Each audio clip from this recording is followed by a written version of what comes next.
under heavy control of especially the leadership of the countries. And if you go to of course, the minerals, the solid minerals, you can have, ministers and committees. But when you come to petroleum, particularly, it sits within the presidency. And then that makes it a little difficult. So people feel that there are certain things that they do. And I think there are a number of ways that we have to look at things. First, these are the assets of the people. They are not anybody's. They are not the property of presidents. Yeah, they are the presidents, the property of the people. But the first thing that happens when mineral processes are being discussed, one thing that happens is that the communities are completely dispossessed. Look at all the laws across Africa. The minerals are held by the state for the people. But the people never sit on the table to discuss anything about the minerals. And so are civil society. And that's where the dispossession starts. Once the people are not owners of their minerals, or co-owners even, then they are considered as squatters where minerals are found.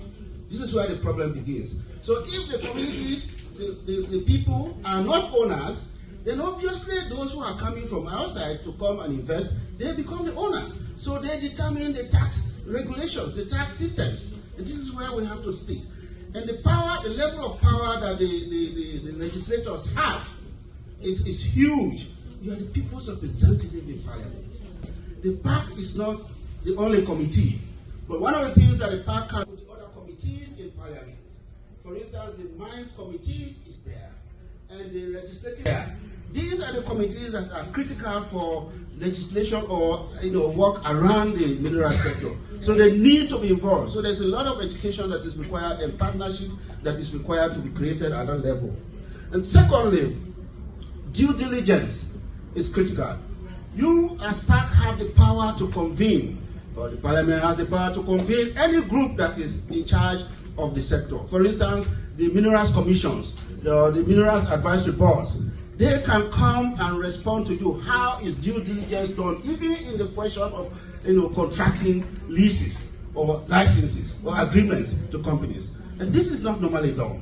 And so this is one of the areas where you have power to ensure that due diligence is done, that companies are assessed, because a lot of our companies in our countries are fly-by-night companies. They don't really have that reputation or that strong track record, of really doing any serious work to add value to our programs. And thirdly, there's a question of ownership, control. There's no way we can be just exporters of our minerals. This is what has happened over the years, for centuries. And African Union has come together and put together the African Mining Vision. That is to be taken forward by various countries. How many countries have taken up the African Mining Vision and really used it for the benefit of their countries?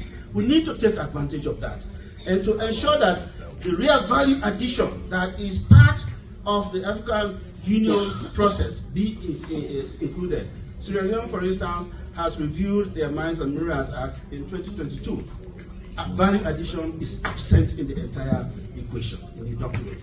We, civil society, called for it, but we are booed out. The benefit to communities were reduced to the barest minimum, as if communities don't matter. These are issues to take into account when you are in charge and you want to take control of the processes. And lastly, very important, you know that mining is done not in the cities, not in parliamentary buildings or where the ministers are. Mining is done in the communities, in the localities, where people are using the same land for their survival, for their livelihood. But then, what happens? In all of the discussions, these communities and civil society, who also seem to have certain level of capacity, are not included. So PACs need to partner with civil society and communities, because communities are the ones that have the experience of how companies are dealing with them. And civil society are the ones that are closer to professionalism in terms of engaging, because you talked earlier, or we talked about the West, when they are coming to these negotiations, they are well prepared. Well, civil society also have the inclination to be well prepared.